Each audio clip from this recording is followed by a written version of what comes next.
Aries, kumusta po kayong lahat? So yan Aries, maraming salamat po sa walang sawang pagsubaybay sa ating mga reading. And kung ikaw ay bago pa lang sa ating channel, mag-subscribe na po kayo. Then i-click mo na rin yung ating notification bell para lagi kang updated sa ating mga bagong upload, okay? So hayan, tingnan natin Aries. Gabay kapalaran sa inyo ngayong May 2025. Okay? So, monthly reading naman yung gagawin natin ngayon, Aries. Gabay sa inyo ngayong May 2025. So, ang bilis ng panahon, guys, no? Mamagula tayo, bare months na. Okay. Aries, Sun, Moon, Rising, and Venus sign. Aries, Sun, Moon, Rising, and Venus sign. So, ito pala muna, guys, yung gagamitin ko. Okay. Aries, Sun, Moon, Rising, and Venus sign. So, guys, meron tayong Just Breathe. 14 Temperance. So, ito, guys, ano to pag-a-adjust to. Okay? So, yung iba sa inyo medyo pressure ka. Ngayong May, meron ako nakitang pakikisama or meron kang pakikisamahan dito na medyo nape-pressure ka. Grabe yung pag-a-adjust na gagawin mo dyan. And yung iba sa inyo, pwedeng nasa spotlight ka rin, no? Ngayong May 2025, no? Kumbaga parang tinitignan ka ng mga boss. Nasa spotlight maraming taong nakatingin sa inyo, maraming taong nag-o-observe sa kung anong ginagawa mo. Maganda naman guys yung nakikita ko kung bakit kanila guys sino-observehan, no? May blessing to, nakaakibat, no? Ayan, hindi mo kailangan ma-pressure. Yun nga lang kasi guys, ramdam mo Ramdam mo na may mga taong nag-o-observe sa'yo. Okay, lalo na sa trabaho, nakaka-pressure yung nakikita ko dito. Pwedeng may promotion. Yung iba naman sa inyo guys, pwedeng mapapressure ka kasi parang may new beginning na, no? May pagbabagong mangyayari pagdating sa career mo. And I think parang ikakagulat mo to, Aries. Okay? Aries, Sun, Moon, Rising, and Venus sign. Ganap po sa kanila ngayong May 2025. Gabay kapalaran kay Aries. Okay. So, Aries, meron tayong clarity, the Sun. Naku, may separation ako nakikita rito. Pwedeng ramdam mo, Aries, na parang may panlalamig. Nalalamig na yung person mo. Medyo distant na siya, no? And ikaw, nagiging distant ka na din, no? Ayan. Mahirap lang para sa'yo na magkaroon ng new beginning or magkaroon ng bagong buhay nang wala na tong taon to. Okay? So, may nakikita ako dito, guys. Pwede naman nababalik siya and magkakaroon, guys, ng closure. May pag-uusap dito. May nakikita ko, guys, dito sa mga in relationship, possible, no?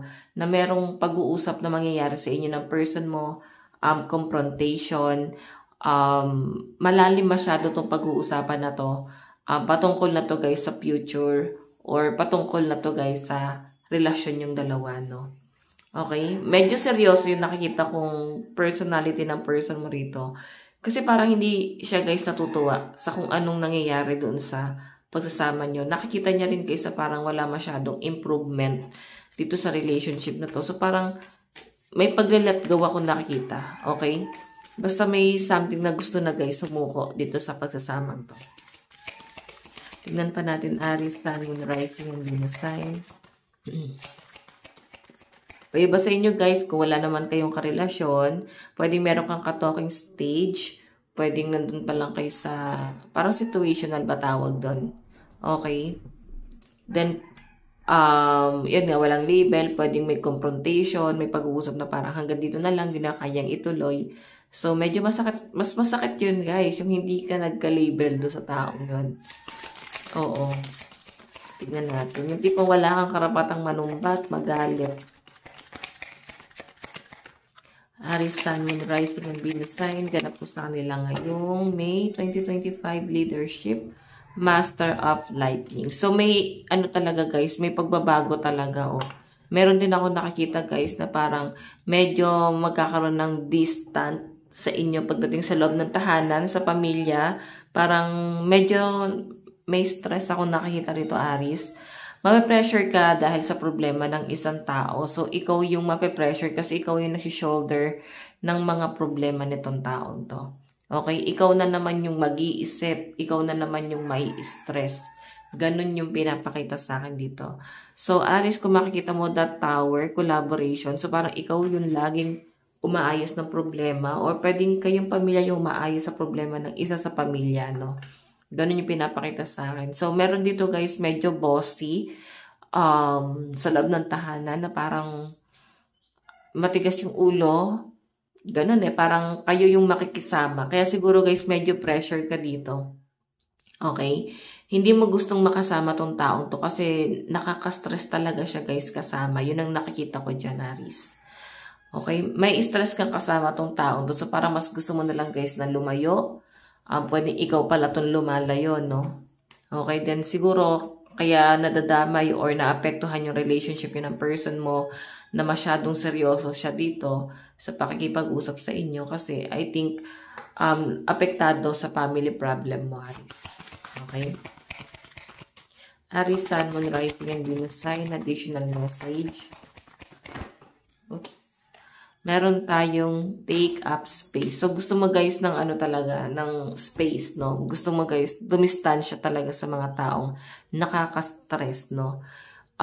Ikaw sa nakikita ko, meron kang sariling mundo, ayaw mo guys magpa-apekto sa problema ng ibang tao. Yun yung mas malinaw na nakikita ko rito. Okay?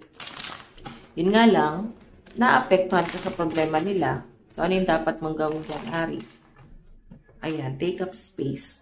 So, medyo mahirap lang na dumistansya or wag makialam kasi ikaw, alam naman natin ng mga Aries, peacemaker yan and leader type. Okay? So, mahirap para sa inyo guys na hindi papansinin itong mga taong nakaka-stress na to. So, yung posibleng gawin mo rito guys is parang lumayo kasi mas nakaka-stress pa sila guys kasama. Parang ganon kesa sa trabaho mo. Kasi sa trabaho mo parang nakakapag-adjust ka. Okay, o pwede meron guys, ikaw maririnig na negative na balita galing sa pamilya mo. Okay, sobrang may stress ka dito, maapektuhan ka. Ayan, parang ikaw na lang lagi ang taga-ayos ng problema nila, Aris. Okay, tignan pa natin Aris, Sun, Moon, Rising, and Venus sign. Aris, Sun, Moon, Rising, and Venus sign. Okay, so meron tayong 3 of Swords. May mga nasasaktan. Yung tipong alam mo yon, nahihirapan ka na nga pagdating sa love life mo. Parang sumasabay pa yung problema nung isa sa mga kapamilya.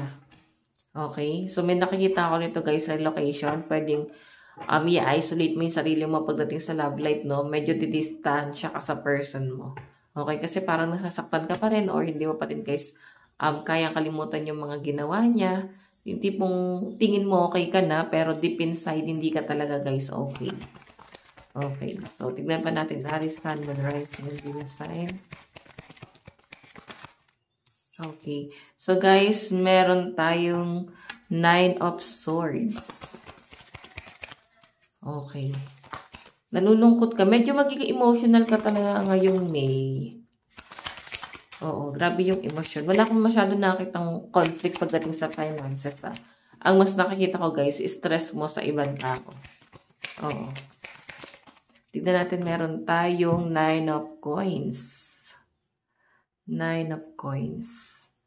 So, may nakikita ako dito guys. Parang ano to, stable kayo pagdating sa pera. Yun nga lang guys, minsan parang nanunumbalik ka talaga sa mga past trauma. Hindi mo pa rin guys kaya i-let go. Meron ako nakita guys, parang nagkakaroon pa ng problema sa health. Ayan, meron tayong 9 of Cups. Mataas yung ambition mo, pero nakikita mo na parang hirap kang maabot yun. Kasi wala kang katuwang na maabot yung pangarap na to. Okay, yun yung malinaw na pinapakita sa akin dito, Aries. Parang hirap na hirap kang abutin itong pangarap na to. Okay? So, kung ano man to, I think makukuha mo yan. Masyado ka lang emotional. Siguro kailangan mo nang i-let go lahat ng mga negative energy, lalo yung pag may emotional. Isa to guys na nagpipigil, no? Para makuha mo yung success. nabablock mo yung positive energy. So, advice, meron tayong view from above. So, siguro, ito na yung time na kailangan balikan mo na yung mga bagay na kung sino ka dati or kung ano yung talagang ginagawa mo dati. Baka kasi nakakalimutan mo na kung sino ka dati, no? Okay? Parang overwhelming yung nangyayari. Okay, so, hayan. Kailangan maging down to earth ka rin dito, Aries. Okay, so Aries, ito lang po ang inyong monthly reading ngayong May 2025. Maraming salamat. God bless and love you all. Bye-bye.